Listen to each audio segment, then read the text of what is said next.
అనఘోపనిషత్ ప్రథమానువాకః దత్తః స ఏవ యం దృష్ట్వా నాపరో ద్రష్టవ్యః యన్ముఖం శ్రుత్వా నాపరం శ్రోతవ్యం. దత్తుడనగా అతడే. ఎవరు? ఎవరిని చూచిన తరువాత మరి ఒక రూపమును చూడనవసరము లేదో, ఎవరి వాక్యములను విన్న తరువాత మరి ఒకరి వాక్యములను విను అవసరము లేదో అట్టివాడే శ్రీ దత్త భగవానుడు. పురం ప్రకృతిం వ్యాప్య బిభర్తి భర్త పురుషః. యా భార్య ద్విధా జీవో భూతాని. పురమనగా శరీరము అనగా నశించున్నది, అనగా ఈ జగత్తు అంటే ప్రకృతియే.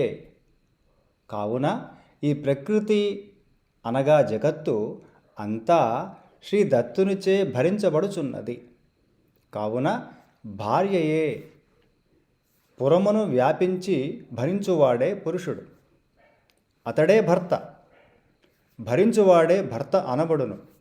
అనగా శ్రీ దత్తుడే ఈ జగత్తునంతయు వ్యాపించి భరించుచున్నాడు. కావున జగద్భర్త.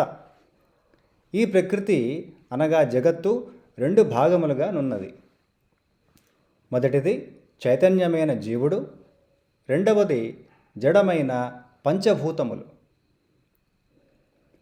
అనఘో జీవో విశేషతః ప్రకృతిః పరా స్త్రీవాచ్యః అన్యే కర్మభర్తారః.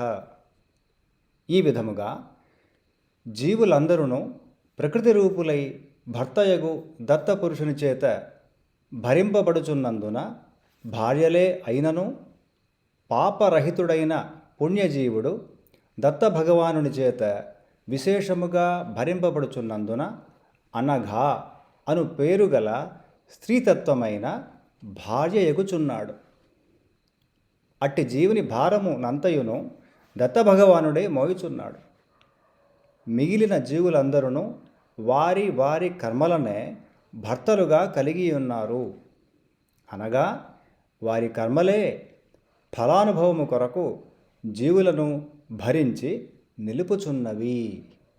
కావున వారి కర్మల చేతనే భరింపబడుచున్నారు.